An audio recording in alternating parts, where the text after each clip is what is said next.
Shalom semuanya. Shalom.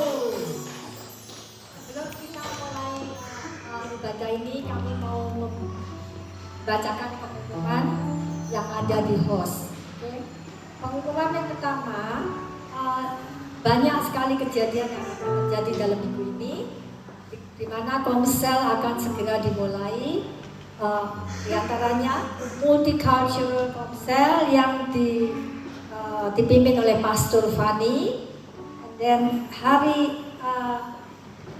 Rabu yang komsel yang dipimpin oleh Pastor Doni, hari Kamis komsel yang dipimpin oleh Pastor Ray, hari Jumat komsel yang dipimpin oleh Pastor Fani dan Pastor Villa.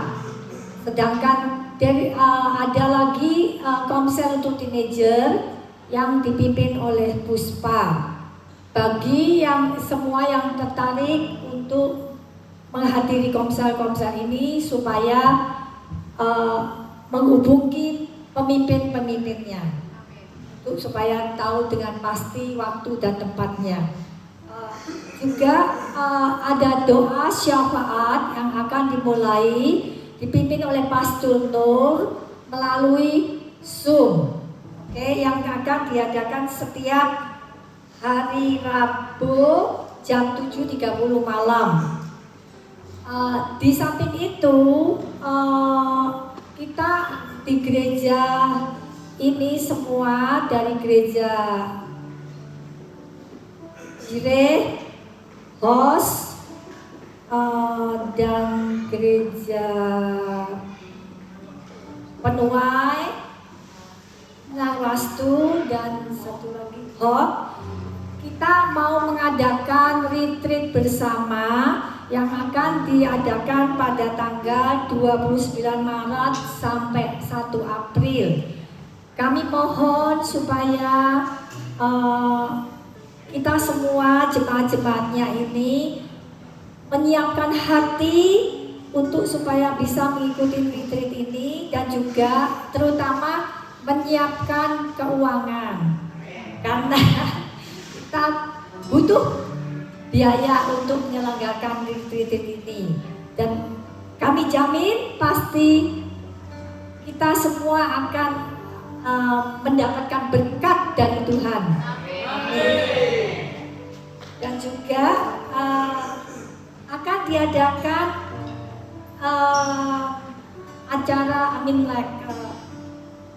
Youth untuk setiap minggu ketiga, tiap hari Sabtu, setiap minggu 3 of the month, dan juga acara Wolonggong yang akan diadakan setiap minggu kedua of the week of the month. Dan nursing home akan diadakan pada minggu ketiga setiap bulan. Dan juga praise and worship, kita perlu semua untuk menghadiri praise and worship bagi semua yang bertugas setiap minggu keempat of the month. Kiranya pengumuman ini cukup untuk didengarkan. Terima kasih.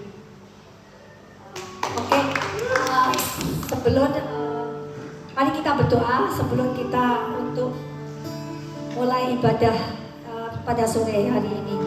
Tuhan, terima kasih Tuhan. Kami mau berdoa Tuhan, karena kami mau melakukan ibadah pada sore hari ini Tuhan. Kiranya Tuhan, Kau berkatin kami semua Tuhan, baik yang ada di sini Tuhan, maupun yang ada di luar yang belum bisa hadir di tempat ini Tuhan, baik yang melalui Zoom Tuhan. Kami mohon Tuhan, semoga apa yang disampaikan di dalam ibadah ini Tuhan menjadi makanan kami Tuhan, menjadi berkat buat kami selalu Tuhan. Kiranya Tuhan selalu melindungi kami semua Tuhan. Kau berkati di tempat ini Tuhan. Dalam nama Tuhan Yesus kami berdoa. Amin. Amin.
Sukacitakan biar kita meluap karena Tuhan. Amin.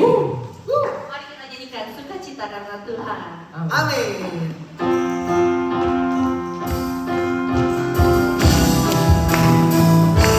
Mari saudara-saudara kita bangkit berdiri.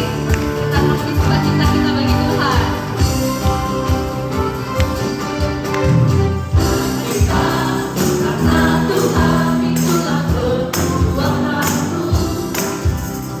Sukacita karena Tuhan itulah perlindunganku. Sukacita karena Tuhan itulah kekuatanku. Sukacita karena Tuhan itulah perlindunganku. Memuji namamu, Allah yang semuanya menjadi perlindunganku. Denganmu yang kuat, itu yang menopang aku. Tuhan berikan hatiku. Sukacita karena Tuhan itulah kekuatanku. Sukacita karena Tuhan itulah perlindunganku. Sukacita karena Tuhan itulah kekuatanku. Sukacita karena Tuhan itulah perlindunganku. Haleluya.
hari ini adalah hari yang terbaik. Kalau percaya ini hari yang terbaik, coba salam kanan kirinya, katakan Tuhan Yesus memberkatimu. Tuhan Yesus memberkati. Oke, kita mau siap untuk terus menyembah Dia. Amin. Sebab Dia Allah yang perkasa, Allah yang mulia. Hidupku ada di tangan-Mu, Kau beri rencana yang terindah, tak hanya yang baik saja yang ku terima.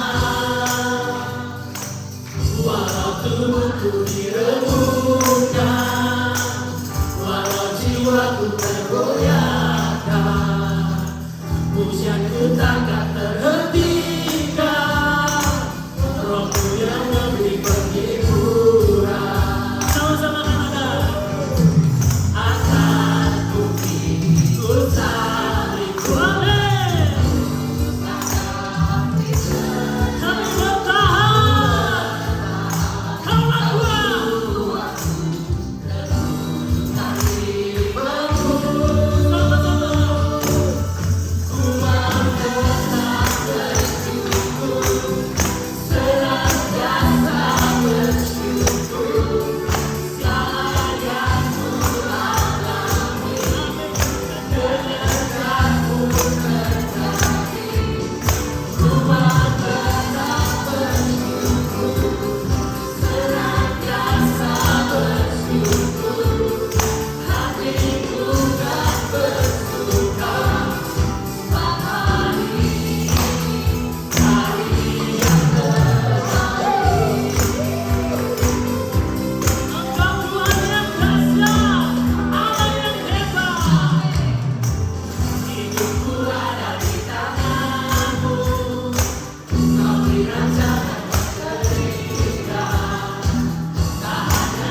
kita mau memuji, meninggikan Dia, dan juga sebentar kita akan mendengarkan akan firman Tuhan.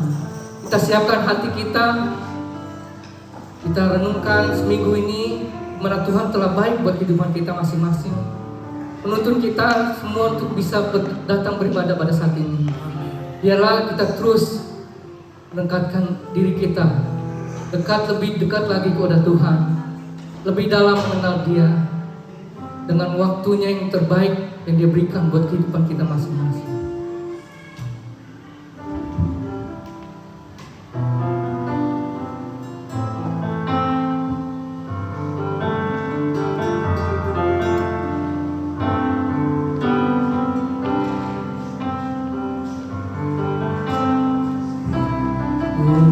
Tak mampu berharap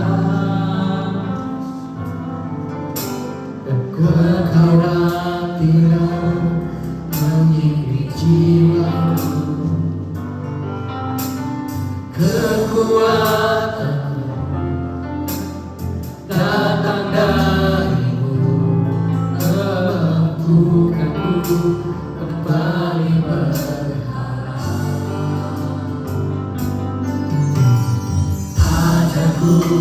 mengenal harimu. Yes Tuhan, ajar setiap kami Bapa, percaya Engkau dalam hatimu yang benar, dan kenal Bapa. Jikalau aku sempurna,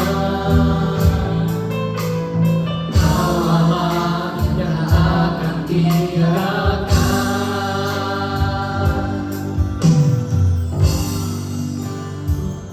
Ku percaya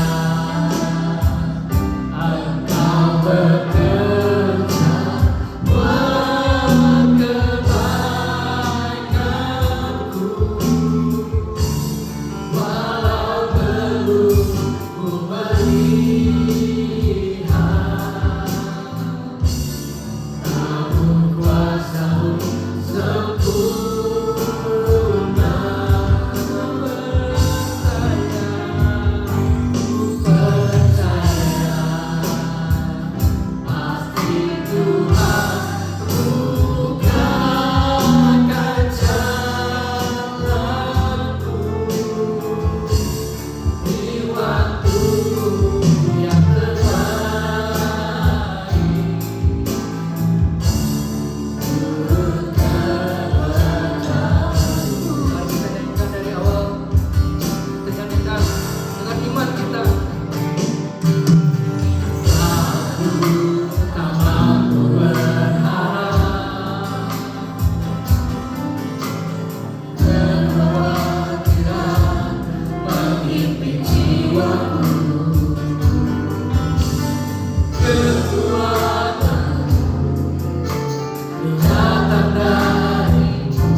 semuanya hanya untuk-Mu Tuhan.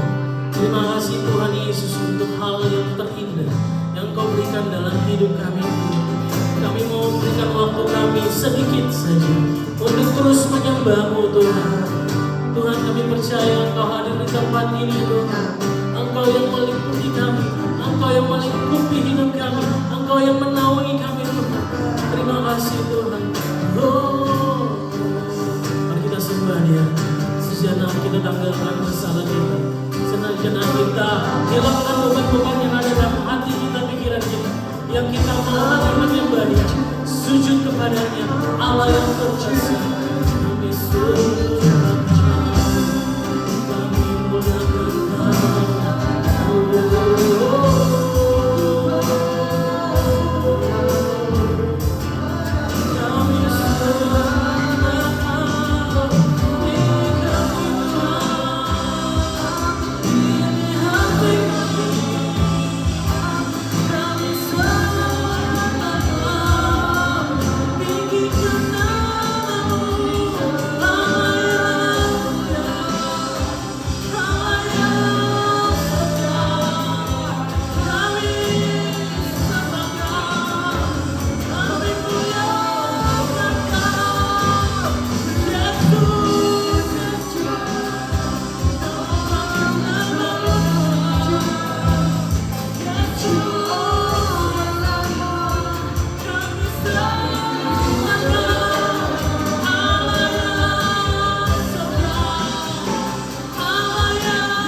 banyak hal yang mungkin kami harus doakan.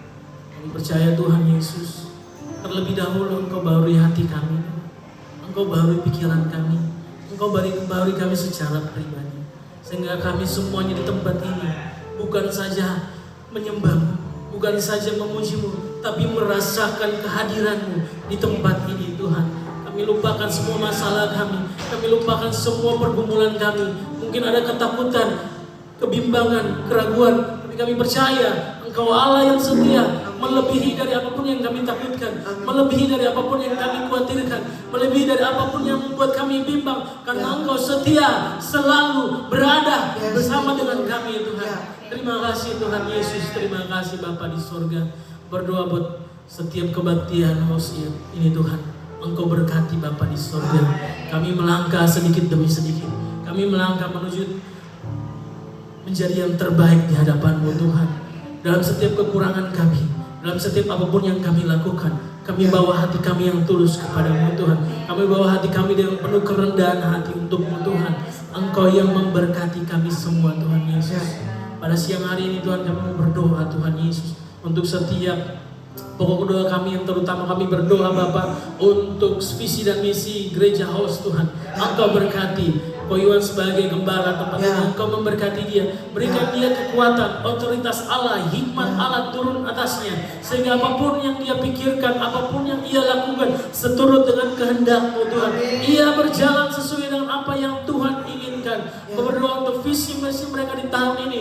Tuhan yang memberikan kekuatan, Tuhan yang memberikan kemampuan. Mungkin berat, tapi kami percaya, kami bersama dengan Tuhan, kami cakap melakukan segala sesuatunya. Terima kasih Tuhan Yesus, kami berdoa juga buat Cinur sebagai pendamping. Engkau memberkati dia, menjadi penolong yang setia bagi Koiwan Tuhan. Engkau memberkati anak-anak mereka, Engkau memberkati setiap apapun yang mereka lakukan. Kami berdoa Tuhan Yesus untuk jemaat di tempat ini Tuhan. Engkau memberkati setiap apapun yang saat ini sedang digumulkan, saat ini sedang didoakan. Kami berdoa baik secara ekonomi Tuhan, secara kesehatan Tuhan, mungkin pekerjaan juga. Kami berdoa di dalam nama Tuhan Yesus, Engkau yang akan menjawab tepat pada waktunya. Amin. Karena kami percaya waktu Tuhan adalah waktu yang terbaik. Amin. Kami berdoa Bapa di sorga untuk second generation juga Tuhan. Kami berdoa anak-anak yang bertumbuh di gereja ini, baik di gereja Jire, Hos, Hok, Penuai. Kami berdoa juga Nawasu semua, NSW Tuhan, Engkau memberkati. Kiranya semuanya Tuhan Yesus menyertai. Kami berdoa khusus untuk network Tuhan, Engkau memberkati setiap hal-hal yang saat ini sedang dibangun. Kami percaya ada kebangkitan anak-anak muda di tempat ini. Kami percaya bahwa anak-anak muda akan datang menyembah Tuhan, menyembah Allah yang hidup. Terima kasih Tuhan Yesus. Kami berdoa juga Bapa di sorga untuk setiap pergumulan jemaat semua gereja. Engkau memberkati, Engkau menyertai. Mereka juga yang dalam keadaan lemah, Engkau berikan kekuatan. Kami berdoa Tuhan Yesus untuk Australia, pemerintahan Australia, Engkau memberkati. Sehingga apapun yang saat ini peraturan yang ada tidak hanya menguntungkan negara ini, tapi juga kami yang tinggal di sini juga dapat bekerja dengan baik, bersekolah dengan baik, dan dapat mendapatkan hal yang baik di tempat ini Tuhan. Kami berdoa juga untuk Indonesia yang akan mengadakan pemilihan presiden dan semua kepala daerah. Kami berdoa pada tanggal 14 Februari ini Tuhan, Engkau menetapkan pemimpin yang terbaik untuk bangsa kami Indonesia, sehingga bangsa ini berjalan maju ke depan, bukan mundur. Bangsa ini terus berjalan menyerahkan rakyatnya Tuhan. Terima kasih Bapa di sorga, kami berdoa kiranya kasih setia Tuhan ada di tempat ini. Kami siap untuk mendengarkan firman Tuhan. Dalam nama Tuhan Yesus kami berdoa. Haleluya. Amin. Silakan duduk saudara. Saudara siap dengar firman Tuhan? Hari ini saya mau kembali menjelaskan tentang visi tahun 2024, yaitu the year of being wiser. Kita mau lebih bijaksana. Siapa yang kepingin hidupnya lebih bijaksana sehingga nggak ngerepotin orang, nggak nyusahin orang, malah bisa jadi berkat bagi orang ya. Amin ya. Kita mau bikin hidup kita lebih bijaksana. Ini yang kita mau kerjakan di tahun ini. Oke, 1, 2, 3. Jesus is coming soon. Tuhan itu segera datang. Tuhan itu pasti datang. Tuhan itu akan datang untuk menjemput umatnya. Katakan amin. Oke, ajar kami menghitung hari-hari kami sedemikian sehingga kami beroleh hati yang bijaksana. Saya mau ngebut ya karena banyak sekali ayat yang saya mau share. Wah, bahaya. Gak bisa ya.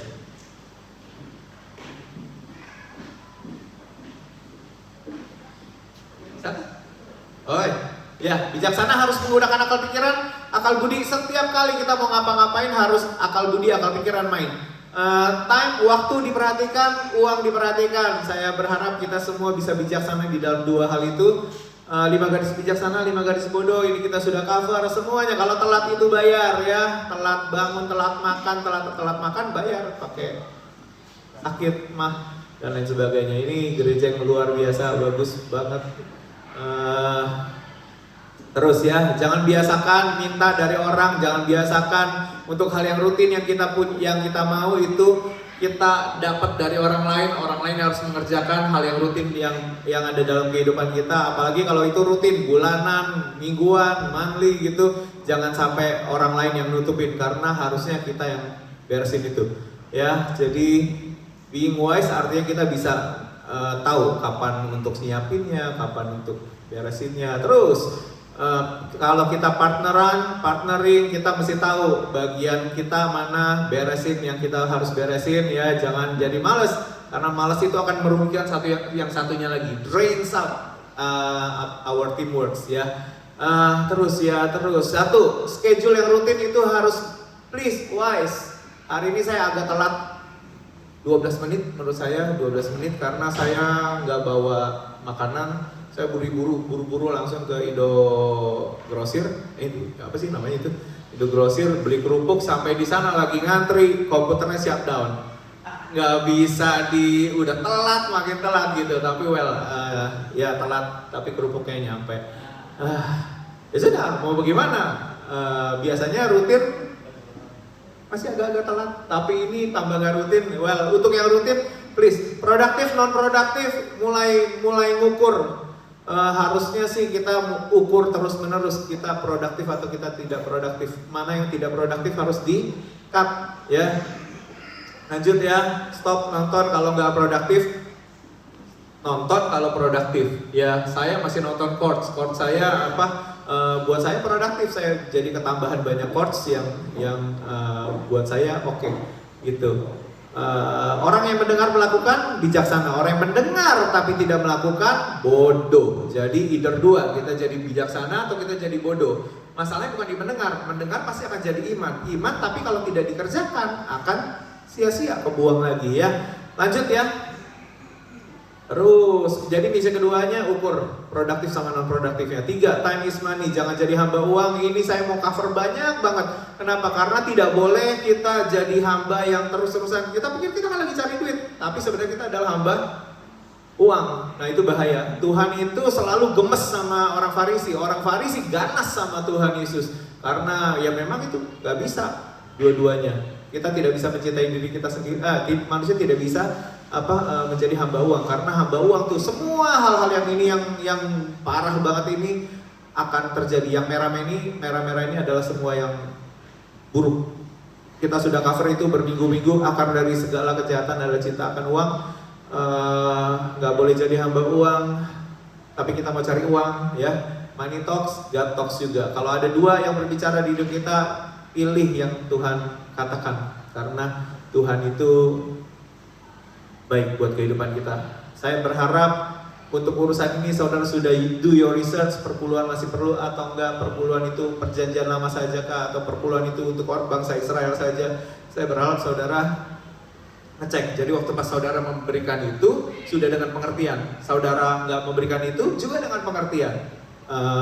Jadi ini yang saya mau coba share. Ini kita sudah cover ini. Kamu punya berkat, berkatmu mau dijagain sendiri, mau dijagain sama bala tentara sorgawi, keputusan kita ya. Jadi saya sudah cover itu supaya pohon anggur di ladang kita tetap bertumbuh ya. GHC itu pembantunya Elisa dapat 2 talenta, dapat pakaian, tapi dapat kusta juga. Segala sesuatu berkat yang di luar Tuhan itu ada konsekuensinya. Konsekuensinya apa? Kalau buat GHC ini dia bisa beli kebun, bisa beli ladang, bisa punya budak perempuan, bisa punya banyak hal. Dia dapat potong-potongan pakaian gitu kan, tapi dia juga dapat kustanya. Nah inilah yang Alkitab berkata bahwa oleh sebab memburu uanglah orang itu terlibat di dalam berbagai-bagai kesusahan. Makanya kalau ngejar uang, ngejar segala sesuatu, jangan sampai kita nggak tahu maunya Tuhan apa. Bego banget kalau orang ada poknya di sini diambil. Tapi for some people ada uang di sini dikejar, ada uang di sini dikejar, ada uang di sini dikejar. Udah gitu musuh lari lagi ke situ, dia kita buru-buru lari lagi ke situ. Capek. Udah gitu penonton itu bilang bodoh banget nih yang main. Bener gak sih? Kenapa? Karena nggak tahu. Harusnya kalau di sini aja udah nggak usah diambil, ya. Karena kita mesti tahu rulesnya nih, gitu. Cuman orang itu ya begitulah. Di mata kita ini dilihatin para saksi, bener ya? Alkitab mengatakan bahwa para saksi itu ngelihat kita nih, dari atas tuh ngelihat kita nih. Nih si Iwan nih tiap hari bagaimana nih? Kok ada duit di situ dikejar ya? Kok ada berkat di situ dikejar ya? Dalam tanda petik ya. Kok ada di situ yang di luar dari semua yang ada, kenapa dikejar ya? Ibu banget ya, gitu. Karena bagaikan para saksi yang mengelilingi kita dan lihat kita tuh. Itu ada ayatnya. Kalau ada kayak begini saudara curiga. Loh, kok ada duit, ada rumah, ada travel, ada dream car? Jangan langsung ditunjuk. Tuhannya mana? Kita mesti bilang gitu. Kalau ada Tuhannya, nah baru nih. nggak ada Tuhannya. Kan di dalam Tuhan ada rumah juga. Kenapa kita mesti cari rumah yang ini? Karena setiap kita mau keluar dari Tuhan untuk mengejar sesuatu yang di luar Tuhan, kita perlu keluar dari firman-Nya. Dan begitu orang sudah keluar dari firman-Nya, baliknya lagi susah. Dan inilah yang terjadi kepada banyak sekali orang-orang, di mana orang-orang sign up ngejar segala sesuatunya ini di luar dari kehendak Tuhan. Padahal Tuhan punya rumah, Tuhan punya mobil juga, Tuhan punya apa aja. Ya, carilah dahulu kerajaan Allah dan kebenarannya, maka semua itu akan ditambahkan kepadamu. Tuhan menjadikan kaya, berkat Tuhan menjadikan kaya, dan Dia tidak menambahkan kesusahan. Ya, jadi kalau sama Tuhan enak, blessingnya tanggung jawab. Tapi di luar Tuhan, berkatnya itu adalah konsekuensinya. Sampai sini saya berharap kita semua oke. Minggu kemarin bukan ya, 2 minggu lalu Rescue Our Family, Bapak Yakub ini punya 12 anak. 12 anak itu perlu diselamatkan. Ya, jumlahnya semua adalah ada 66 tambah 4 lagi 70. Nah, kita mau masuk ke yang ini Rescue My Family. Kalau taruhlah income-nya 50.000, berarti kan another 5,000 yang kita mesti cari supaya kita bisa menyelamatkan keluarga. Ini duitnya nggak kemana-mana kok, duitnya ke keluarga. Yang inget ya, duitnya kemana? Keluarga. Bapak-bapak biasanya mau willingly keluar lebih banyak supaya bisa dapat uang lebih banyak buat keluarganya sendiri. Mau nggak? Mau dong. Sampai sini harusnya bapak-bapak mah oke banget dengan di sini. Manage, spend less, earn more, atau spend wise mungkin lebih tepat. Spend wise, earn more. Spend wise, earn more. Berapa banyak yang kita bisa spend wise, earn more? Kalau misalnya kita bisa manage, yang kebuang itu nggak lebih banyak, ya berarti kita tinggal cari sisanya. Kalau seminggu itu kita perlu mengumpulkan $100, kalau kita bisa spend wise di sini kira-kira $30 dari hal-hal yang kita atur kadaluarsanya, kita atur masaknya kebanyakan dan lain sebagainya, kita bisa less di sini. Saudara, 1 potong roti kalau dimakan tiap hari 2 cukup. Tapi jangan hari ini beli roti, besok makan roti, besoknya lagi bikin lontong. Gue mau bikin lontong, gue gak mau makan roti. Kan roti ada, tapi kan baru kemarin makan roti. Berarti sekarang udah ada roti, tambah ada lontong. Rotinya kemungkinan kebuang, lontongnya juga kemungkinan kebuang. Kenapa? Karena besok gak mau makan lontong lagi. Roti kan baru 2 hari yang lalu. Ekses gak saudara? Jadi kebuang banyak. Dan kebuang banyak sebenarnya kita nggak perlu kerja lebih banyak, karena kalau kita bisa manage. Ingat, manage itu bukan ribet. Saudara pakai akal pikiran. Yang saya omongin ini adalah sesuatu yang bikin ribet atau sebenarnya ini lagi manage. Sekali lagi, akal budi saudara itu harus main di tahun ini supaya bisa baik. Karena kita mau earn more, ya. Lanjut ya. Nah, ini program Rescue My Family-nya. Kita bisa bayar utang lebih cepat, kita bisa percepat loan, kita bisa do something retreat. Ya, saya berharap sih retreat dari gereja ini semuanya nginep. Saya berharap saudara kumpulin uang lebih banyak. Ya, taruhlah ini 5.750-nya pakai untuk keluargamu supaya retreat. Jadi nggak perlu sampai ya kamu nggak punya duit lagi nih buat retreat nih. Kejar nih 10% nih supaya kita bisa sama-sama nikmatin retreat full. Sampai sini oke? Biasanya kita mengupayakan banget kalau kita holiday, kita mau banget tuh kerja. Tapi kan kalau udah ada dananya, retreat nggak masalah dong, dekat pun. Dari dulu keinginan saya cuma satu, saya kepingin nginep di hotel yang dekat. Enak, nggak usah jauh-jauh. Ya, terus ya bisa perbaiki atau orang lain bisa upgrade insurance, bisa macam-macam. Ini sudah kita cover, saudara bisa lihat dari minggu lalu. Semua hasil kerjamu, iya harusnya kamu yang nikmatin gitu. Oke, jadi sudah Rescue Me, sudah Rescue My Family, sudah. Oke, sekarang kita mau masuk yang bagian sekarang. Sama aja. rescue center. Kita mau bikin tadi pertama Rescue My Family, Rescue Me, sekarang Rescue My Family, lalu sekarang ini Rescue Center. Rescue Center adalah di mana begini, kita semua punya kapasitas untuk menjadi sebuah tempat di mana orang-orang itu kalau mengharapkan bantuan, mau mencari bantuan bisa ke kita. Jadi perlu bijaksana dulu untuk bisa masuk ke sini nih. Makanya dari bijaksana itu kita bisa mulai masuk ke dalam Rescue Center. Kejadian 41 ayat 33 sampai 34 ini bicara soal Yusuf yang baru dikeluarkan dari penjara, lalu Firaun itu mimpi 2 kali. Ingat, Yusuf itu mengartikan mimpi Firaun ya. Benar ya? Nah, ini baru dipanggil nih. Yusuf ngomong begini, kan Firaun menjelaskan mimpinya ada 2 itu. Yusuf bilang gini, oleh sebab itu baiklah tuanku Firaun, cari orang yang berakal budi, ingat, dan bijaksana, dan mengangkatnya menjadi kuasa atas tanah Mesir. Ini siapa yang ngomong? Yusuf kepada Firaun. Yusuf tidak lagi menyodorkan diri. Yusuf itu bilang sama Firaun, oh mimpi Firaun gitu. Oke, Firaun raja mesti cari orang yang bijaksana, ya. Lalu, baiklah juga tuanku Firaun berbuat begini, yakni menempatkan penilik-penilik atas negeri ini, dan dalam 7 tahun kelimpahan itu memungut berapa? 1/5 dari apa? Hasil tanah Mesir. Ini saran Yusuf untuk Firaun.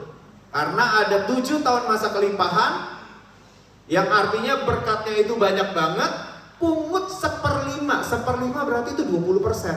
Saya nggak ngada-ngada waktu pas saya ngomong 20%. 20% tahun ini dikejar. Karena orang yang bijaksana itu, ini menurut saya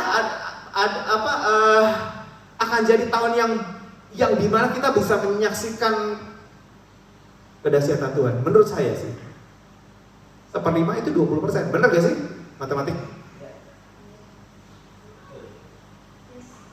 Mana dulu? Diberkati dulu, baru nabur, atau nabur dulu baru diberkati? Telur sama yang mana dulu?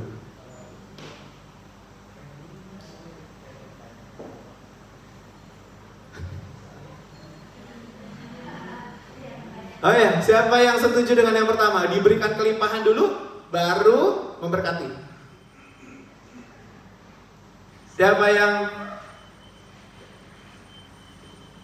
diberikan kelimpahan dulu, baru memberkati? Saudara nyimak gak sih?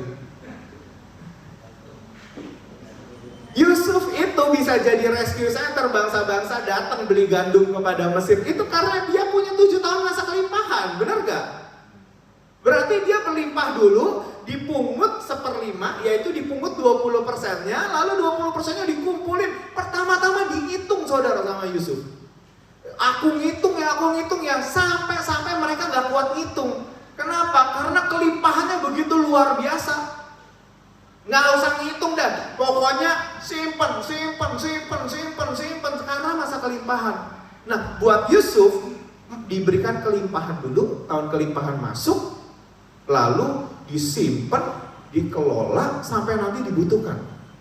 Buat Yusuf ini nih, diberikan kelimpahan dulu, baru dia memberkati, nolong banyak bangsa. Sampai sini oke? Berarti ini oke nggak yang ini? Kalau saudara dikasih duit dulu, saudara mau nggak ngasih berkat kepada orang lain? Lebih gampang, benar nggak? Karena kan kita udah terima, udah dikasih. Kita tinggal ya bagi-bagi aja, kelola, manage. Orang mana yang perlu kita bagi dan lain sebagainya. Buat ini, ya oke dong ini. Yang ini kita save dulu nih, ya. Oke. Sekarang saya mau buru-buru masuk, nanti saya berharap pendeta-pendeta teman-teman yang lain bisa cover detail by detail apa yang saya mau siap. Rescue Center, taruhlah $5.000 tahun ini. Satu orang, 1, 2, 3, 4, 5, 6, 7, 8, 9, 10, 11, 12, 13, 14, 15, 16, 17, 18, 19, 20, 21 sama Cina Tali. Kalau 21 ini satu orang bisa earn 5.000 more, berarti ada berapa? 100.000. Banyak gak duit 100.000? Banyak. Bisa nolong orang banyak gak? Lumayan. Gaji kita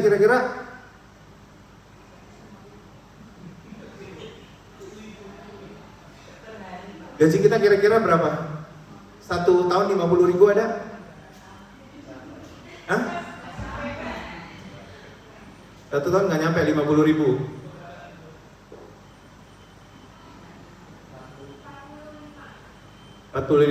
Kalau 45 berarti kita dapat berapa? Berarti taruh, Vortex. Ya.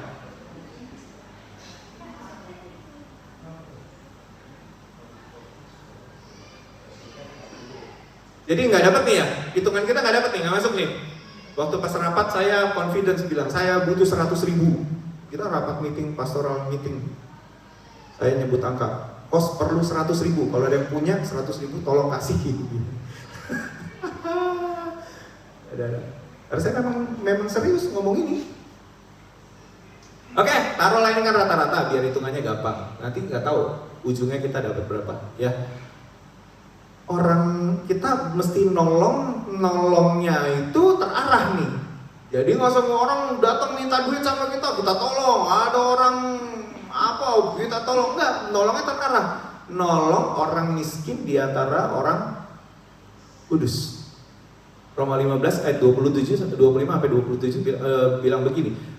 Paulus itu sedang dalam perjalanan ke Yerusalem untuk mengantarkan bantuan kepada orang-orang kudus. Sebab Makedonia, Akhaya ini miskin-miskin nih, telah mengambil keputusan untuk menyumbangkan sesuatu kepada orang-orang miskin di antara orang-orang kudus di Yerusalem.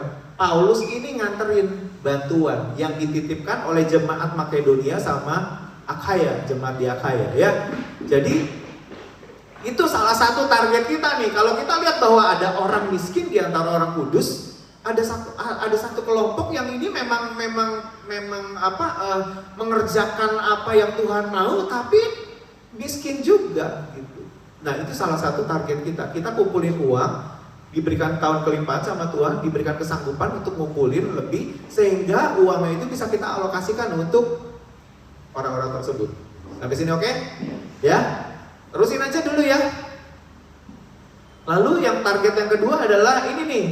Kalau di Alkitab ada cerita tentang janda seorang imam dan kedua anaknya, 2 Raja-Raja ayat 1 sampai 7. Nah, salah seorang dari istri-istri para nabi mengadukan halnya kepada siapa? Elisa sambil berseru, "Hambamu suamiku sudah mati dan engkau tahu bahwa hambamu ini takut akan Tuhan. Tetapi sekarang penagih hutang sudah datang untuk mengambil kedua orang anakku menjadi budaknya." Kita tahu ceritanya ya, si janda ini disuruh kumpulin bejana ember dari mana-mana gitu kan, lalu dibawa ke rumahnya. Lalu Elisa mulai berdoa dan minyak itu gak berhenti mengalir sampai bejananya semua terisi penuh dan gak ada bejana lagi, ya. Lalu Elisa bilang ini, "Ya sudah, pergilah jualah minyak ini dan hiduplah dari sisanya." Pergi, jual minyak ini, bayar hutangmu, hiduplah dari sisanya, ya. Nah, cuman ini terjadi kenapa? Karena gini, memang nggak bisa dipungkiri ini nih, istri para nabi yang jatuh miskin. Kenapa? Karena hamba Tuhannya mati, para nabinya mati, income udah nggak ada. Makanya saya jagain diri saya pakai life insurance. Kalau saya kenapa-napa, istri saya nggak perlu begini. Well, tapi itu salah satu cara kita untuk menolong. Hambanya ini takut akan Tuhan. Orang takut akan Tuhan kan bisa mati anytime, benar gak? Bisa mati anytime, bisa dipanggil Tuhan anytime. Siapa tahu di luar sana ada seorang hamba Tuhan yang sudah meninggal, tapi ada istrinya yang masih tetap mengupayakan untuk takut akan Tuhan, dan itu bisa jadi sasaran pertolongan kita. Mau gak sih kita kumpulin uang lebih untuk orang-orang seperti kayak begini? Mau gak? Atau compassion passion kita sudah begitu hilang ya, karena kita punya interest naik, kita punya telur naik, harga kol naik, harga cabai naik. Harusnya compassion itu nggak hilang. Ya, sampai sini oke? Lanjut ya saudara. Nah, target yang ketiga adalah orang yang teraniaya. Saudara tahu ceritanya, ada Good Samaritan. Lukas 10 ayat 25 sampai 27. Jawab Yesus, ini perumpamaan ya. Ada seorang yang turun dari Yerusalem ke Yeriko. Ia jatuh ke tangan penyamun-penyamun yang bukan saja merampoknya habis-habisan, tapi yang juga memukulnya, dan yang sesudah itu pergi meninggalkannya setengah mati. Ada orang-orang yang ngalamin satu hal yang kejadian yang gak baik, bukan karena dia salah manage, bukan karena dia macam-macam, tapi ya dirampok aja di tengah jalan, digebukin, dipukulin sampai habis gitu. Kita mau jadi apanya nih? Kita mau jadi orang Lewinya ya nggak, biarin aja, bukan urusan kita. Kita mau jadi orang apanya? Atau kita mau jadi orang Samaria yang bayarin semua hotelnya, bayarin keperluannya sampai akhirnya dia bisa terurus. Sampai sini kita masih kepingin nggak untuk nyelamatin orang-orang seperti kayak begini? Lanjut ya, pelayanan Paulus. Paulus ini pelayanan, tapi lihat nih, di Tesalonika pun kamu telah 1-2 kali mengirimkan bantuan kepadaku. Tetapi yang kuutamakan bukanlah pemberian itu, melainkan buahnya yang makin memperbesar keuntunganmu. Kini aku telah menerima semua yang perlu daripadamu, malahan lebih daripada. Di tengah-tengah ini saudara tahu ada ayat apa?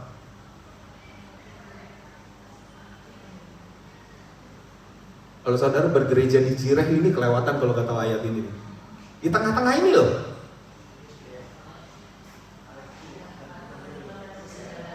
Allahku kan memenuhi segala keperluanmu.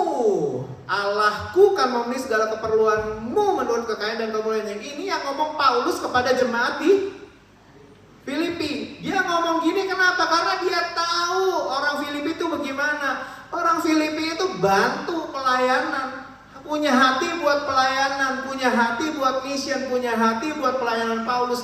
Mereka tuh nggak kaya, mereka nggak diberikan kelimpahan, tapi mindset mereka berkata bahwa kalau ada orang yang pergi untuk mengabarkan Injil, kalau ada orang yang pergi menyerahkan meresikokan dirinya untuk pekabaran Injil, aku yang nggak pergi, yang aku yang miskin, aku yang masih harus terus bekerja di situ, aku mau kirim deh bantuan aku untuk dia. Untuk orang-orang seperti gitu yang masih punya compassion terhadap pekabaran Injil, Paulus berkata bahwa Allahku, my God, shall supply all of your needs according to the riches and His glory. Ini bukan kita yang tiba-tiba ngomong gini, Allahku kan memenuhi segala keperluanku menurut kekayaan dan kemuliaan. Lah, compassion aja nggak ada di hidup kita nih. Kadang-kadang orang ngeklaim ini, ayat ini, Allahku kan memenuhi segala keperluanku, bener gak? Padahal ini Paulus lagi ngomong kepada jemaat di Filipi bahwa Allahku, aku yakin Allah yang aku sembah akan memenuhi keperluanmu menurut kekayaan dan kemuliaannya. Makanya ada ayat itu. Kenapa? Karena mereka memberi, tapi Paulus juga melihat bahwa gini, bukan pemberian itu, melainkan buahnya yang makin memperbesar keuntunganmu. Nah, jadi saudara, apakah kita masih mau nih untuk pelayanan ini bisa terjadi? Selanjutnya, pemulihan Ayub. Targetnya, saudara kalau kenal sama Ayub jatuh miskin di depan saudara. Kira-kira saudara akan tolongin atau saudara akan intimidasi dia juga seperti pertama kali teman-temannya itu? Saudara akan bantu apa saudara akan bilang, wah pasti nih lu berdosa nih, pasti ada hubungannya nih sama anak-anak kamu ini yang suka pesta, suka apa nih, pasti ada hubungannya nih sama kamu nih, dosa kamu. Kira-kira kalau Ayub ada di tengah-tengah kita dan jadi jatuh miskin di depan kita, dan kita lihat dan kita punya kesempatan ngomong sama Ayub, kira-kira apa yang kita akan bilang sama dia? Pernah mikir sejauh itu gak?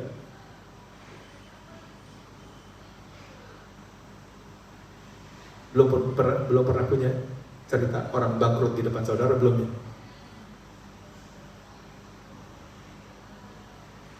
Kira-kira orang seperti Ayub ini perlu ditolong nggak? Oke, menurut saudara, Ayub itu ditolong atau Ayub itu beres sendiri, langsung tiba-tiba double semua yang dia punya? Menurut saudara, Ayub itu dapat pertolongan atau Ayub itu beres sendiri? Kan bangkrut nih, habis-habisnya, bener ya? Tapi kan kita tahu Alkitab berkata bahwa dia 2 kali lipat semua tuh. Anak dikembalikan 2 kali, 10 tambah 10 lagi.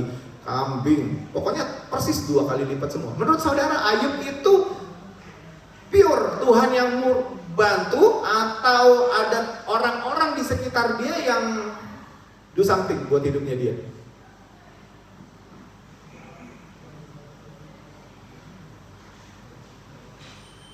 Ayo,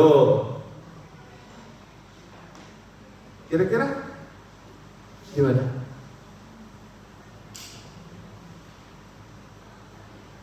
Ayat yang ke-10 bilang gitu. Ini pasal terakhir. Lalu Tuhan memulihkan keadaan Ayub setelah ia meminta doa untuk sahabat-sahabatnya. Remember nih, kadang-kadang kita kepada sahabat, ini awal mula nih. Awal mula breakthrough adalah ketika dia mulai bisa berdoa untuk sahabat-sahabatnya. Yang tadinya mereka berselisih paham ya, dia mulai bisa mendoakan, minta doa. Aku mau berdoa untuk sahabat-sahabatku. Makanya kalau ada orang yang berselisih paham sama saudara, harus bisa sampai punya mindset, aku mau berdoa buat dia. Itu awal dari pemulihanmu terjadi sebenarnya. Jadi mesti harus sampai bisa kayak gitu, belajar dari Ayub. Dan Tuhan memberikan kepada Ayub 2 kali lipat dari segala kepunyaannya dahulu ya. Lanjut ayat yang ke-11. Nah, kemudian datanglah kepadanya semua saudaranya laki-laki dan saudara dan perempuan dan semua kenalannya lama dan makan bersama-sama dengan dia di rumahnya. Mereka menyatakan turut berduka cita dan menghibur dia oleh karena malapetaka yang telah ditimpakan Tuhan kepadanya. Dan mereka masing-masing memberi dia uang 1 kesita dan sebuah cincin emas. Makanya saya bilang, orang kaya itu mau balik kaya cepat banget. Kenapa? Kenalannya banyak, udah tahu caranya jadi kaya, tinggal diulang. Benar gak sih? Tapi kan gak punya modal nih masalahnya nih. Masing-masing dari mereka, teman-temannya nih, kenal-kenalannya yang tadi gak datang, sekarang datang. Mulai kirim 1 orang 1 kesita. Kesita tuh uang pada mata uang di zaman kuno dulu gitu ya. Jadi satu dia punya uang lagi, dia bisa mengupayakan lagi sehingga bisnisnya maju lagi, sehingga bisnisnya jalan lagi. Lihat saudara, kalau Ayub jatuh bangkrut di depan kita, rasain lu sekarang jadi lebih miskin dari gue. Nah, mindset kayak gitu bahaya. Tapi Ayub pun perlu ditolong.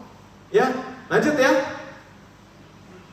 Ada Yakub dan keluarganya yang sudah kita baca. Yakub itu bilang gini, setelah Yakub mendapat kabar bahwa ada gandum di Mesir, berkatalah ia kepada anak-anaknya, mengapa kamu berpandang-pandangan saja? Nah, saya kepingin di satu hari nanti khotbah ini judulnya berpandang-pandangan saja atau duduk-duduk sampai mati.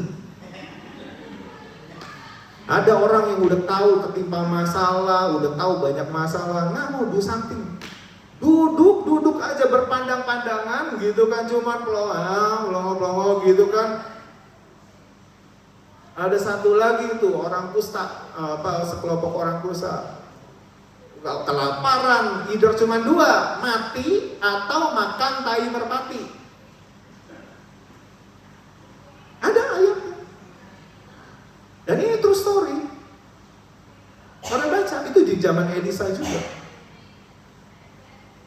Either 2, duduk di situ pelangak-pelongo sampai mati, atau kedua makan tai merpati. Maunya yang mana? Kalau saudara jadi situ, saudara mau yang mana? Ayo, siapa yang pilih? Grup makan tai merpati.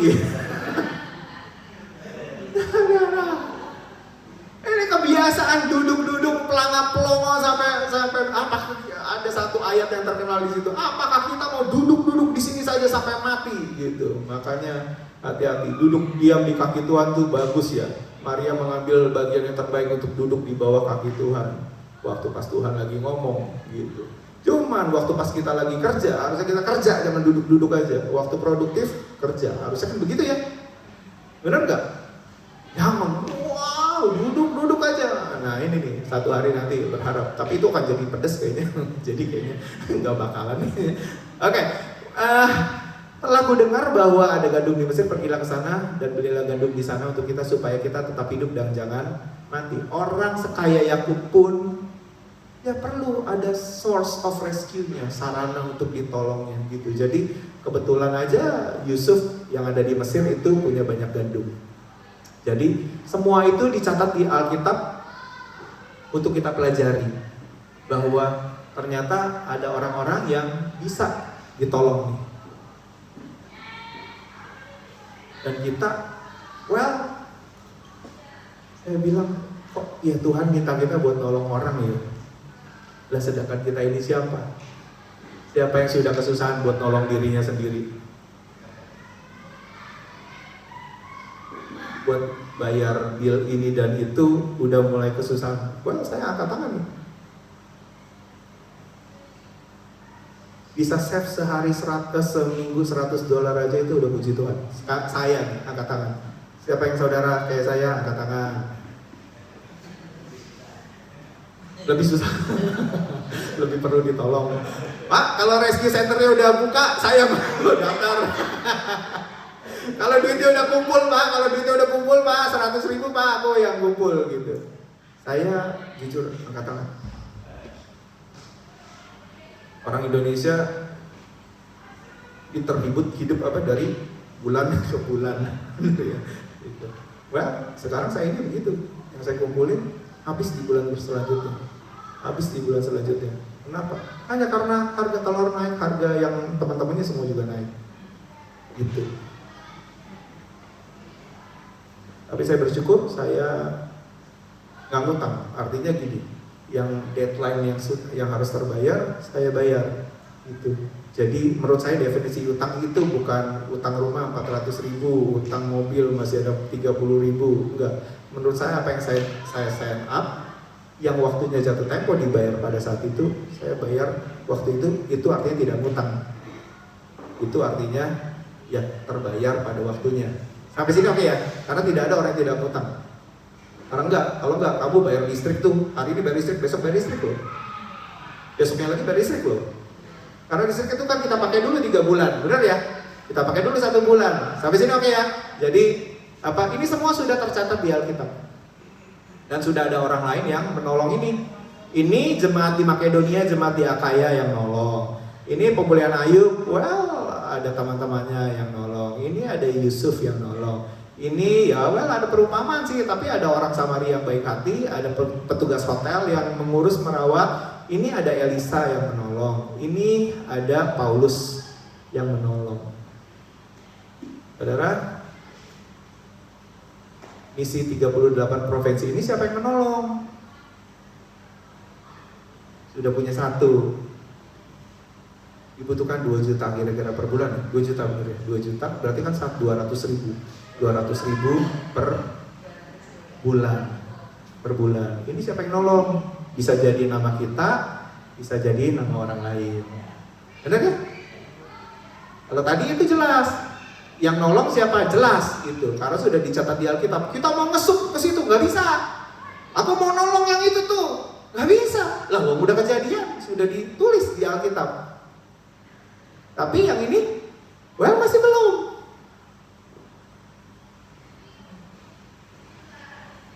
Sudah ada 1 nih.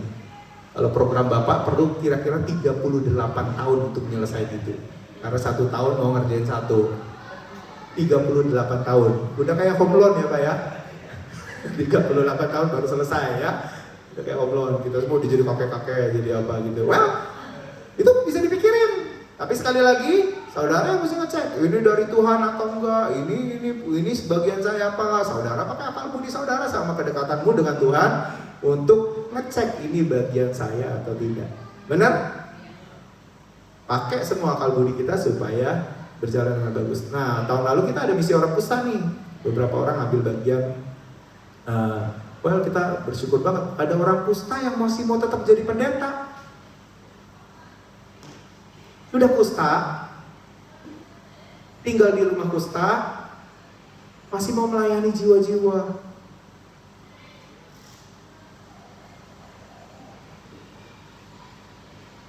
Masih kepingin teman-teman sesama kustanya itu terima firman. Saya bersyukur jemaat di sini ambil bagian. Artinya apa? Compassion masih nyala. Compassion masih nyala. Belas kasihan terhadap orang-orang itu masih nyala. Saya bersyukur. Nah yang lain nih, saudara, ya saudara cari tahu sendiri nih. Dan kita belum tahu apa nanti nih. Tapi ya kumpulin dulu. Siapa yang ngumpulin? Gak dikolek. Saudara yang kumpulin sendiri, ya uangnya simpan sendiri. Sampai nanti tiba-tiba kalau bantuannya itu datang directly kepada saudara, saudara yang decide sendiri dengan menggunakan apa? Akal budimu sendiri. Gitu. Sampai sini oke nggak? Jadi gereja nggak ngolek itu, kecuali saudara bilang, Pak, kalau saya pegang sendiri habis duitnya. Kalau saya punya duit lebih banyak, saya malah bisa ke kasino nih. Jadi mendingan Bapak aja yang kolek. Well, kalau kayak gitu, percayakan. Tapi kalau tidak, pegang sendiri. Gitu. Sampai sini oke? Hopefully saya lihat 21 orang yang punya compassion yang menyala, yang melihat bahwa ini rencana Tuhan, ini kehendak Tuhan, ini keinginan Tuhan, ini harus dikerjakan pada musimnya, dan musimnya itu tahun ini. Kenapa saya berkata bahwa musim itu tahun ini? Lawang saya yang dapat visinya kan gitu ya kan. Nah bagian saudara ngecek ini orang di depan ini pengajar palsu, nabi sesat atau apa gitu. Atau ini orang ini penyampai suara Tuhan. Saudara yang ngecek itu. Bagian saudara. Tapi bagian saya sampaikan sesuai dengan yang saya terima. Sampai sini oke? Lanjut ya. Ini semua belum ada yang nolong. Dan bisa jadi nama kita ada di situ. Dan setiap perbuatan kita akan tercatat di dalam kitab kehidupan. Benar gak gitu? Yang kita kerjakan, yang kita lakukan itu loh. Semua yang sudah-sudah. Oh tadi bawa kerupuk, dicatat. Oh pagi-pagi udah masak bakwan. Oh pagi-pagi udah masak mie goreng, dicatat. Oh pagi-pagi udah beli ini. Oh pagi-pagi udah jemput si ini. Oh pagi-pagi udah ini. Dicatat semua. Gak ada yang lewat. Semuanya tercatat di dalam kitab kehidupan. Nah sekarang ini Tuhan akan bawa kita untuk bisa punya kesempatan untuk nama kita tercatat dengan pertolongan-pertolongan yang kita kerjakan. Bukankah itu kebaikan Tuhan? Tuhan bisa pakai gereja lain yang lebih kaya, yang lebih banyak jemaatnya, yang lebih banyak resourcesnya, tapi kenapa Tuhan pakai kita yang hidupnya mepet begini?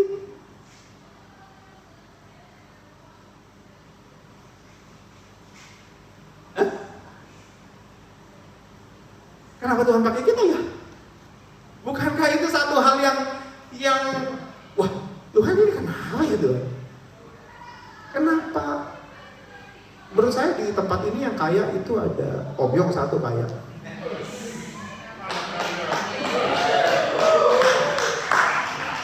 Lah Om Lon udah habis, harga rumah bisa 2 miliar. Wah 2 miliar. Menurut saya Om Yong kaya. Yang satu lagi diam-diam Pak Beri kaya menurut saya.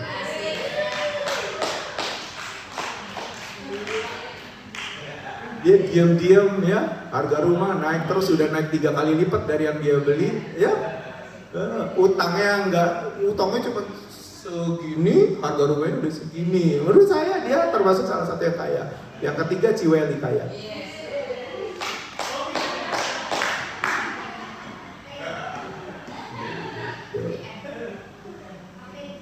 Yang lain loannya masih jauh.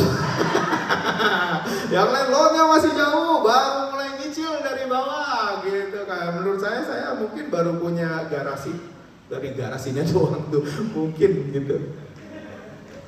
Tapi it's a privilege buat kita kalau Tuhan pakai kita untuk proyek yang besar, yang ada hubungannya sama uang, yang ada hubungannya sama, kalau Tuhan pakai orang lain kan sebenarnya bisa gitu ya. It's a privilege kalau itu diberikan kepada gereja kita. Habis ini semoga bisa diterima di dalam akal budi kita. Nah, kita ini gimana? Nah, yang lain-lain ini mungkin saudara akan menemukan sendiri. Ada orang-orang yang aku harus tolong. Saudara jangan nolong yang ini dulu. Kenapa? Karena limit kita terbatas. Misalnya ada orang yang judi gitu ya. Judi, main, kalah banyak.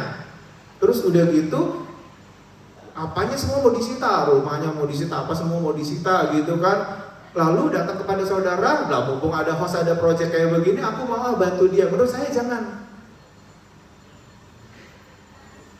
Jangan, nggak tepat sasaran menurut saya. Orang judi itu bukan ditolong dengan uang, ditolong dengan apa? Keluarkan pikiran cinta uang itu dari hidupnya dia. Menurut saya itu bukan tolong uangnya langsung. Begitu ditolong, mereka judi lagi, mereka bisa pinjam lagi ke orang lain. Menurut saya yang mesti dikeluarin adalah pikiran cinta uangnya itu mesti dipretelin, dikulitin, keluarin dari hidupnya dia. Kalau bisa jangan ditolong dulu gitu. Kalau menurut saya yang perlu ditolong ya orang-orang seperti kayak gitu. Nggak lucu saudara. Saya bilang nggak lucu. Kalau saudara nabung cepet, nabung seminggu cepet. Udah kumpul goceng, udah kumpul 5.000, tiba-tiba ada orang yang kalah judi 10.000 gitu kan. Lalu bilang sama saudara, gue pinjem dong, bantuin gue dong.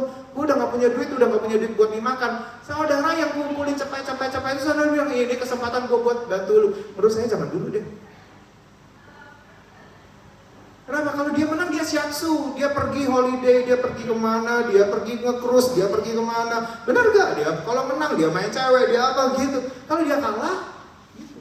Nah saudara kumpulin cepet gitu. Menurut saya lebih wise kalau saudara kasihkan uangmu kepada orang-orang yang tadi saya kasih contoh itu. Sampai sini oke gak?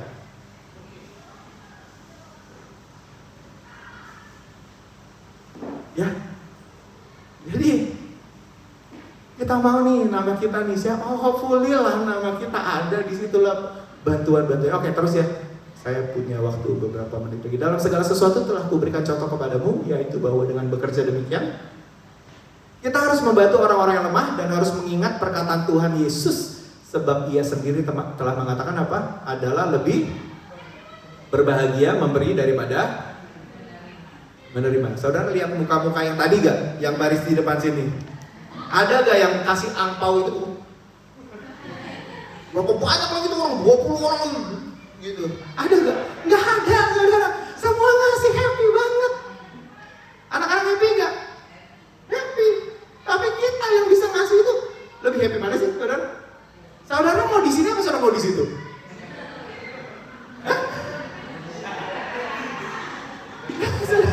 Maunya di mana? Wah di sini enak. Benar nggak? Well harusnya tuh begitu mindsetnya. Kalau kita memberi itu harusnya aku lebih bahagia nih. Kenapa? Karena aku bisa di posisi yang bisa memberi. Benar nggak? Orang kebanjiran dapat Indomie itu senang. Tapi kan kita kalau bisa kasih Indomie jauh lebih senang. Benar nggak sih? Well kalau ayat ini udah patokannya adalah sense-nya adalah sudah aku bahagia nih kalau memberi. Berarti itu udah benar. Berarti programnya kerja dengan jalan. Berarti kita nggak hamba uang. Ya, sampai sini oke ya. Hendaklah. Nah ini ayat saya, saudara. Saudara kan tiap tahun tuh dapat ayat nih selebaran yang dari Bapak itu ya. Ini ayat ini saya. Padahal visi ini saya sudah jauh-jauh dapat dari Oktober, dari sebelum Oktober itu udah dapat kumpulan satu diterjemahkan ke dalam beberapa minggu yang saudara dengerin. Itu sudah dapat, confirm banget lah. Ini ayat yang ada di amplop itu. Hendaklah masing-masing memberikan menurut kerelaan hatinya, jangan dengan sedih hati atau karena paksaan, sebab Allah mengasihi orang yang memberi dengan sukacita. Jadi kalau saya sekarang ini Tuhan, mepet nih Tuhan. Tapi Tuhan saya minta sama Tuhan, Tuhan kalau aku gak diberikan kelimpahan seperti Yusuf, aku gak bisa beri nih, karena mepet nih. boleh nggak Tuhan, tahun ini aku diberikan masa kelimpahan supaya aku bisa kumpulkan uang dan aku bisa ngalamin ayat ini, aku bisa memberi dengan sukacita. Sampai sini, siapa yang mau ikutan sama saya masuk ke dalam masa pelimpahannya Tuhan? Dikasih job yang lebih baik, dikasih kesempatan yang lebih baik. Karena Yusuf itu mau ngitung masa kelimpahannya Tuhan, nggak kehitung, wasting time menghitung ini. Kenapa? Karena berkatnya Tuhan mengalir sedemikian rupa. Cuma hamba uang akan keep uang itu dipakai buat dirinya sendiri. Ingat Anania Safira? Benar ya? Walaupun itu uangnya dia juga. Tapi tahun ini saya berdoa biar saya bisa ngalamin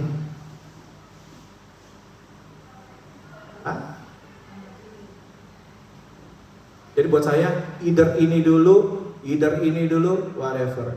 Yang penting aku ada di dalam kelimpahannya Tuhan dan aku bisa sanggup jadi berkat. Kalau aku diberkati duluan, nggak apa-apa Tuhan, aku akan kelola berkatku, aku akan manage berkatku, aku akan jadi berkat. Tapi kalau aku dikasih kesempatan untuk memberkati orang dulu, baru aku bisa dapat keuntungannya dari situ. Well, nggak apa-apa. Aku mau kerjain itu. Semoga kita bisa menikmati ayat ini nih. Ada yang menyebar harta tetapi bertambah kaya. Saya berharap sih semua jemaat yang ada di sini ngalamin ayat ini. Aku kok nyebar harta, tapi kok aku cukup ya. Tapi kok aku malah bisa bertambah kaya ya. Nah kaya itu dia tuh.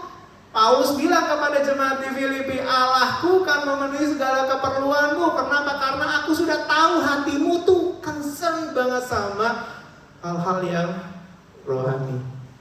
Ada yang menyebar harta, tetapi bertambah kaya. Siapa banyak memberi berkat, diberi kelimpahan. Saya berdoa tahun ini kita punya otot yang kuat untuk ambil semua berkat-berkat kelimpahan yang Tuhan berikan dalam kehidupan ini. Saya berdoa jangan banyak sakit deh di tahun ini.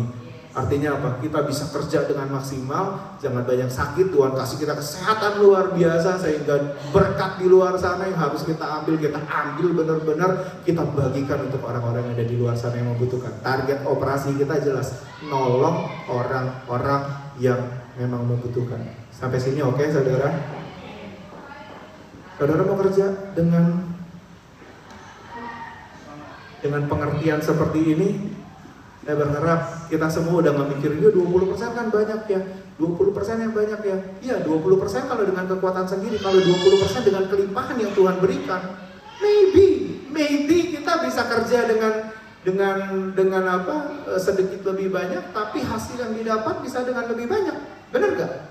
Karena ada kelimpahan. Kalau Tuhan udah buka aja kelimpahan itu dalam tahun ini kepada kita, wah, aku kan yang kasih tugas nih kepada jemaat di host. Aku kan bertanggung jawab nih. If I'm the God buat memerintahkan tugas, bukankah aku Tuhan yang juga akan menyediakan provision-nya, benar gak? Di mana ada visi, di situ juga ada provision-nya, ada. Sampai sini oke? Saya kebanyakan sampai sini oke menurut saya. Cuman mau ngecek aja bahwa kita semua ngerti jelas dengan visi tahun ini. Menurut saya sih Tuhan itu kepingin bawa jemaat ini itu bisa dipercayakan dan yang lebih lagi di dalam hal keuangan menurut saya. Tapi untuk itu kita tidak bisa kalau kita tidak menjadi bijaksana. Yusuf itu harus jadi bijaksana dulu, baru dia bisa jadi rescue center. Kalau kita masih mau jalan dengan pikiran bebel kita sendiri, nggak mau diatur orang, nggak mau diajar orang, nggak mau dibentuk orang, nggak mau didik orang, mau hidup dengan pola lama kita, I don't think so. Kita akan keberatan. Perlu jadi orang yang bijaksana. Akhirnya Firaun bilang begini kepada Yusuf, baiklah kamu yang menjadi penguasa atas Israel, karena di Mesir itu tidak ada lagi orang bisa mengartikan mimpi itu, cuma Yusuf yang bisa menjadi pengarti dari mimpi itu, sekaligus dikasih solusinya. Gitu. Makanya Yusuf begitu keluar dari penjara ini, termasuk istri Potifar, dan Potifar itu jadi bawahannya dia. Saudara setuju? Hah? Kemarin saya share sama Nur di dalam mobil dalam perjalanan ke Wolonggong. Kalau orang dapat bos lalim, orang dapat bos jahat, kita mesti punya mindset begini. Aku akan kerja sebaik-baiknya untuk kamu sampai kamu bisa dapat 2 toko, 3 toko, 4 toko, whatever, terserah gitu. Aku mau kerja sebaik-baiknya supaya apa? Supaya memang seharusnya begini, aku mau ngerjakan itu seperti untuk Tuhan. Karena waktu pas Yakub itu dapat bos Laban, bosnya kan Laban nih ya, benar ya? Laban itu kan jahat sama dia, nipu sana, nipu sini, benar gak? Dia kan ditipu berkali-kali tuh si Yakub tuh. Tapi Laban pun sendiri mengakui bahwa Yakub bilang begini sama Laban, Laban, kamu tuh waktu aku pas datang, kamu belum punya apa-apa banyak loh. Aku gak punya banyak loh. Tapi begitu aku kerja sama kamu tuh jadi punya banyak banget. Dan Laban menyetujui, ya memang lu orangnya yang bikin ini jadi berhasil, yang bikin jadi banyak. Dan Yakub bilang, ya sekarang ini waktunya. Aku gak keberatan kamu jadi punya banyak sekali karena hasil kerja aku, karena hasil kerja keras aku, karena kesanggupan aku manage, karena kesanggupan aku untuk ngegarap pekerjaanmu. Sekarang aku juga harus punya. Dan Tuhan memberikan. Dan nama Yakub jauh lebih kaya daripada Laban. Artinya apa? Kalau kamu dapat bos yang lalim, bos yang kejam, bos yang ini, bos yang itu, bos yang ini, udah duit aja seperti yang seharusnya kamu kerjakan untuk Tuhan. Kalau dia dapat 3 toko dari hasil kerja keras kita, nggak apa-apa.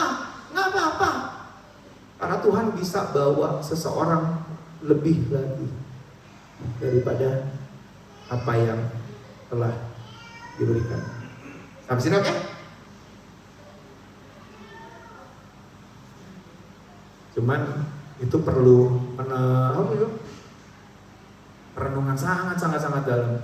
Jadi saudara, jangan sampai kita ini gagal di sini. Kalau menurut saya ini adalah waktu yang Tuhan mau berikan dalam kehidupan kita supaya kita bisa dipercaya dalam hal keuangan. Mulai dengan kita kelola 10% itu untuk family kita.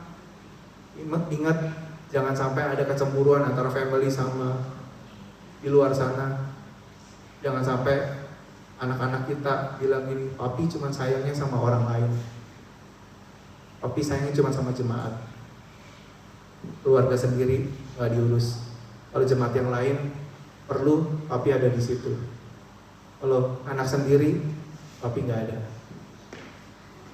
Kecewanya anak-anak hamba Tuhan tuh biasanya begitu, papinya di luar sana melayani orang di mana-mana. Untuk urusan sendiri, enggak. Makanya saya sisipkan 10% untuk keluargamu, habiskan untuk keluargamu sendiri. Pakai itu untuk liburan, pakai itu untuk upgrade macam-macam dalam kehidupanmu. Yang 10%-nya lagi kita mau save itu untuk jadi rescue center. Hopefully ada 90.000 sampai 100.000 uang yang kita bisa kelola untuk kita bisa nolong banyak jiwa. Apakah itu jadi banyak? Enggak, kalau itu ada di dalam masa kelimpahan Tuhan. Sampai sini oke? Kalau Tuhan menutup kerannya, 5.000 pun susah untuk kita bisa hasilkan. Tapi 100.000, kalau Tuhan bukakan kerannya di tahun ini untuk jemaat ini, untuk jemaat yang mau, untuk jemaat yang punya compassion, Untuk jemaat yang punya hati, aku mau nolong orang, aku mau nolong orang, aku mau nolong orang. Saya rasa 90.000 sampai 100.000 itu achievable. Seperti kata Pak Petrus Haryono. Saya rasa 100.000 itu achievable. Wah, keren banget dia bilangnya. Saya rasa 100.000 itu achievable. Teman-teman pastoral meeting tahu perkataan itu. Menurut saya achievable kalau kita bisa kelola dan manage itu dengan baik. Teman-teman main musik, boleh tolong bantu saya. Saudara bantu doa ya. Ini saya sudah selesai menjelaskan. Memang ayatnya tuh kayak kesannya cepat banget. Nanti teman-teman yang lain kalau mau dikulitin lebih dalam, lebih detail lagi, saudara bisa bantu saya supaya gereja ini bisa jalan sesuai dengan visinya.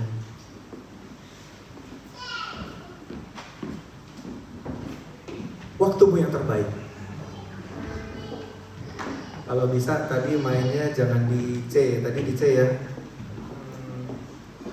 Di deh, karena ada Raymond yang suaranya tinggi. Senang suara dia tinggi kalau nyanyi. Wah, maunya yang tinggi-tinggi. Saya juga sebenarnya senangnya begitu, karena kalau rendah ngegeleong malah goyang sana goyang sini. Karena kalau di bisa nggak di percaya. Ini pas nih. Yang di refnya aja deh. Kita belum lihat 100.000-nya datang dari mana, tapi kuasa Tuhan sempurna, benar nggak? Amin. Kita ini kayaknya pekerjaan kita biasa-biasa aja, tapi kalau Tuhan bukakan, itu akan jadi luar biasa. Amin. Justru di dalam kelemahan kita kuasa Tuhan jadi sempurna. Amin. Kita ini orang kayak begini, kerjaannya sederhana, sesimpel kayak begini, tapi bisa kelola bantuan sebesar itu. Menurut saya it's achievable kalau kita semua nangkap visi Tuhan, kalau kita semua mau bergerak dengan baik. Ku percaya kau bekerja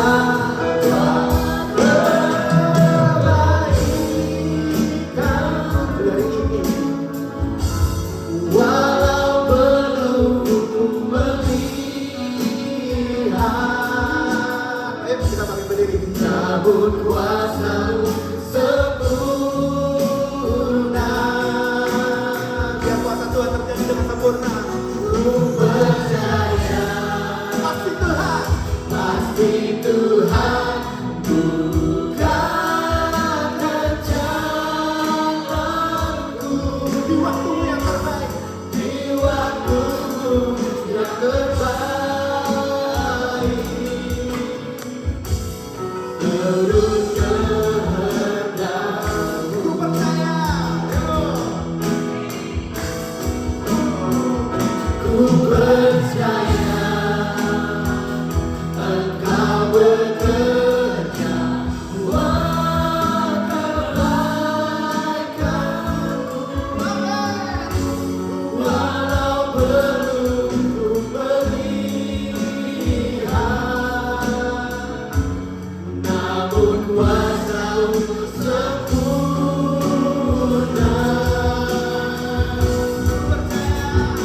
Ku percaya pasti Tuhan bukakan jalanku di waktu-Mu yang terbaik. Seluruh kehendak. Sama-sama ya dengan iman katakan, ku percaya, ku percaya, ku percaya Engkau bekerja buat kebaikanku. Walau belum ku melihat, namun kuasa-Mu sempurna.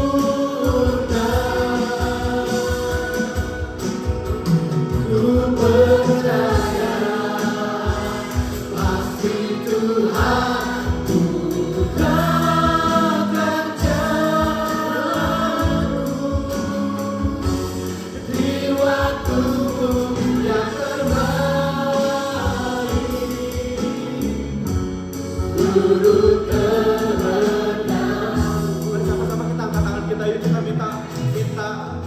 kekurangan Tuhan terjadi di tahun ini.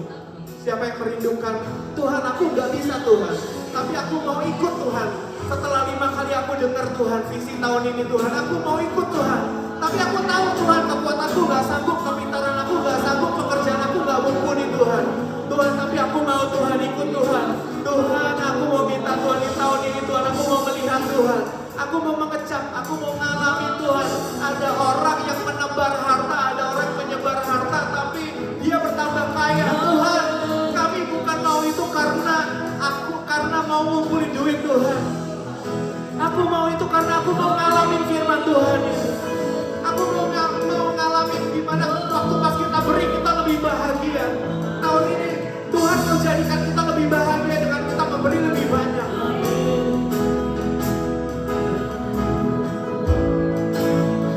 Saya berdoa minta sama Tuhan, Tuhan bukakan masa kelimpahan itu bagi Tuhan, bagi gereja ini di tahun ini. Biar masa kelimpahan itu terjadi di tahun ini. Ketika kita bekerja, berkat itu kayaknya gampang mengalir. Kayaknya tawaran-tawaran menarik itu gampang mengalir. Kenapa? Karena kita punya purpose, kita punya tujuan. Tujuannya kita membantu banyak orang. Kita mau bantu banyak hamba-hamba Tuhan.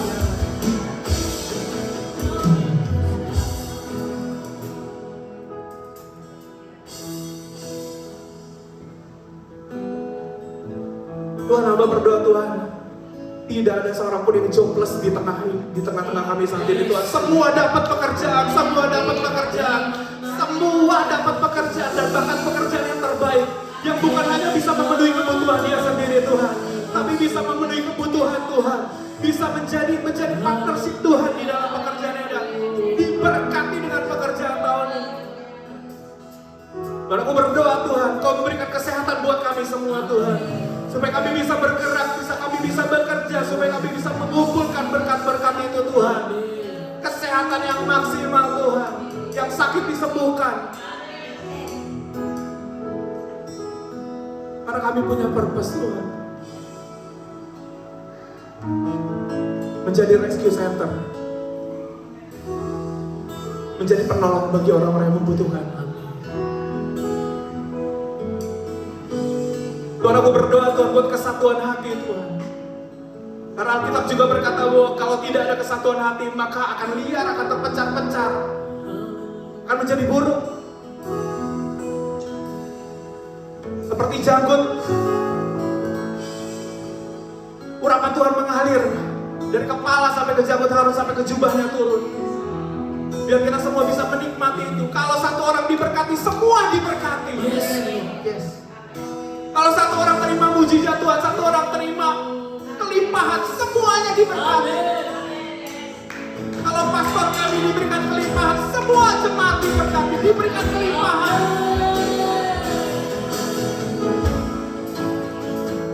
Karena kami tidak mau terpecah sendiri, kamu mau jadi satu, kami mau unity mengerjakan visi ini.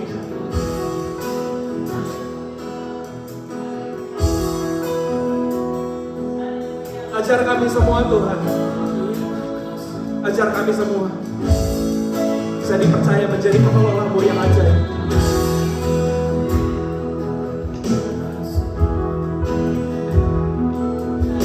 Mari sama-sama kau berdoa kepada Tuhanmu saat ini. Kau berdoa, pakai akal budimu dengan luar biasa. Aktifkan rohmu, mata rohanimu, telinga rohanimu, hatimu. Aktifkan semua, sehingga kau mengerti dengan jelas sampai kau harus kerjakan. Bukan paksaan, tapi kerelaan hati. Bukan terpaksa mengerjakannya, tapi karena tahu ada sukacita yang besar di dalam pemberian ini.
Visi ini Tuhan Kau berikan buat gereja ini. Terima kasih Tuhan Yesus.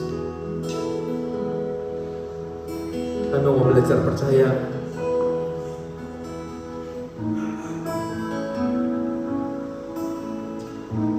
Tuhan yang jadi penolong kami di tahun ini. Mungkin kami berangkat dari perahu yang kosong Tuhan, tapi asal Engkau yang mengatakannya, asal Engkau yang menyuruhnya Tuhan, kami akan pergi karena kami mengasihi-Mu Tuhan. Kami akan ikut karena kami mengasihi-Mu Tuhan. Walau kami belum melihat, tapi kami akan tahu kuasa-Mu akan sempurna di ujung tahun 2024 ini Tuhan.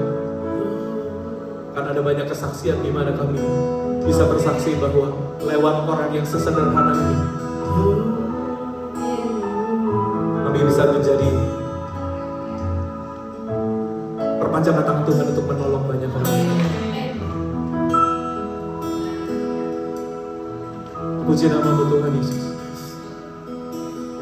Bersyukur kami terima visi-Mu. Kami mau kerjakan itu dengan sebaik-baiknya, sehingga Kau dapati kami bisa dipercaya, bisa diperkenan menjadi hamba yang setia.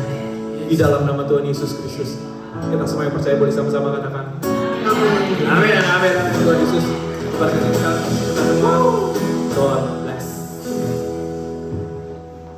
Baik, kita akan siapkan persembahan kita. Mari kita bawakan persembahan kita yang terbaik buat pujian bagi nama Tuhan.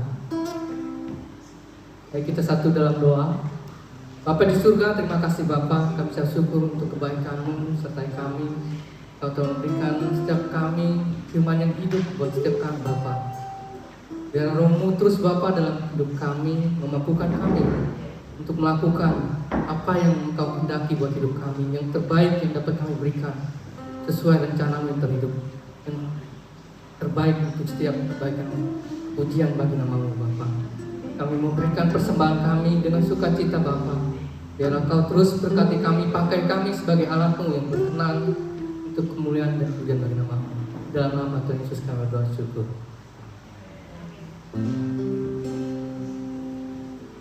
Ya, kalau mau yang transfer bisa di Indonesian Christian Fellowship, itu di layar ada PSB dan juga akunnya. Kita memberi dengan sukacita.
Saudara, ada satu ayat yang sangat powerful, yaitu gini: kalau kita sudah melayani kehidupan rohani seseorang, maka orang tersebut wajib melayani engkau di dalam kebutuhan jasmani. Saudara, cari ayat ini, tangkap ayat ini baik-baik. Bertahun-tahun kita layani nursing home, minggu besok kita ada nursing home. Bertahun-tahun kita melayani kehidupan rohani mereka.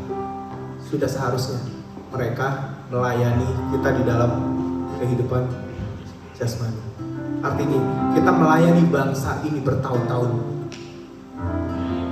Kita bekerja di bangsa ini. Seharusnya bangsa ini memberikan keuntungan buat kehidupan kita. Dan keuntungan itu kita pakai untuk memberkati banyak orang di luar sana.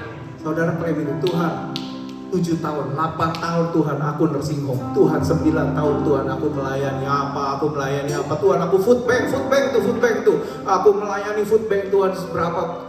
Tuhan aku melayani kehidupan rohani mereka. Tuhan aku akan minta Tuhan kehidupan jasmani yang negara ini punya untuk aku terima dan aku bisa pakai itu untuk. Saudara cari ayatnya, do your research, ada ayatnya, saya nggak bohong. Ya, saudara ya. Jadi resource-nya bisa dari mana-mana. Wah, ayo bergerak. Saya. Jadi, do your research. Saya selesai ngomong 5 minggu menurut saya cukup. Teman-teman yang lain yang akan meneruskan.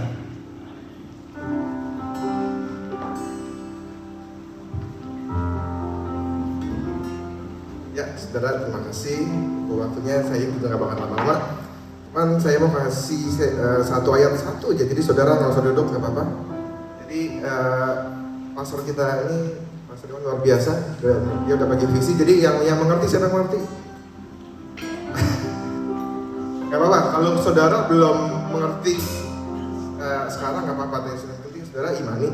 Karena minggu-minggu kemarin pun saya masih tetap mencerna sampai kemarin dan tadi. Kau itu benar-benar bicara sama saya gitu loh. Jadi saya nangkep lah. Jadi gini, di tahun ini kita perlu untuk menjadi bijaksana. Dan salah satunya itu yang saya dapat ya, untuk menjadi lebih bijaksana itu salah satunya itu kita harus mau rendah hati gitu. Jadi satu ayat yang saya dapat itu di Yohanes 21 ayat yang ke-6 saya akan bacakan. Maka kata Yesus kepada mereka, tebarkanlah jalamu di sebelah kanan perahu dan maka akan kamu peroleh. Lalu mereka mendapatkannya itu dan mereka tidak dapat menariknya lagi karena banyaknya ikan. Jadi ini berbicara waktu Simon itu tuh udah semalam-malaman nggak dapat ikan. Jadi sama mungkin di tahun ini kita akan gembala kita kan punya program, kita akan menjadi berkat buat orang banyak. Dan tadi kan udah bilang kita ini siapa gitu kan? Kita ini orang biasa. Tapi jangan sekali lagi jangan pikir kita ini orang biasa gitu. Nah, jadilah lebih bijaksana, salah satunya rendah hati. Ikuti apa yang Tuhan katakan dalam hidup kita. Jadi kalau mungkin nggak masuk akal gitu loh, kita ikutin aja. Jadi kalau bilang tebarkan aja di sebelah kanan, maka kita nanti bakal terkaget-kaget akan hasil yang Tuhan kasih, berkat-berkat yang Tuhan kasih sama kita. Cuman satu, Tuhan mau kita rendah hati. Jadi jangan merasa kita nih udah pintar, jangan merasa kita udah jadi yang paling hebat, tapi tetap kita merendah hati, jadilah bijaksana di tahun ini. Ya kita dapat menjalankan dan mengenapi visi misi yang kepala kita dapat. Amin. Kita akan selesai, kita akan berdoa sekali lagi. Terima kasih Tuhan, Kau baik, Kau luar biasa. Terima kasih kami tahu untuk mengasihi kami Tuhan, pribadi demi pribadi Tuhan, secara sempurna. Dan kami tahu Tuhan, Kau gak pernah meninggalkan kami, kami tahu Kau adalah Allah yang setia. Terima kasih ampuni kami jika kami seringkali kami yang meninggalkan Engkau, seringkali kami yang lupakan akan Engkau Tuhan. Tapi kami percaya Tuhan, kami tahu Engkau adalah Allah yang setia. Dan sore hari ini Tuhan kami telah belajar sesuatu Tuhan bahwa di tahun 2024 ini Tuhan jemaat host akan menjadi jemaat yang lebih bijaksana. Dan kami percaya Tuhan, Kau akan pimpin kami Tuhan, step by step Tuhan, hari demi hari Tuhan. Sehingga Tuhan, visimu Tuhan dapat terlaksana Tuhan dalam kehidupan kami Tuhan. Dan biarlah setiap kami dapat lebih memuliakan Kau. Terima kasih Tuhan, kami selesai pada hari ini Tuhan. Kami percaya firman-Mu yang telah diucapkan gak akan kembali sia-sia. Dan kami berdoa Tuhan, kami berdoa biar Roh Kudus yang akan tetap berbicara dalam hati kami masing-masing Tuhan, untuk menyempurnakan Tuhan setiap pengertian yang ada dalam hati kami. Terima kasih Tuhan, kami selesai. Mari kita sajak saudara untuk angkat tangan untuk terima berkat dari Tuhan.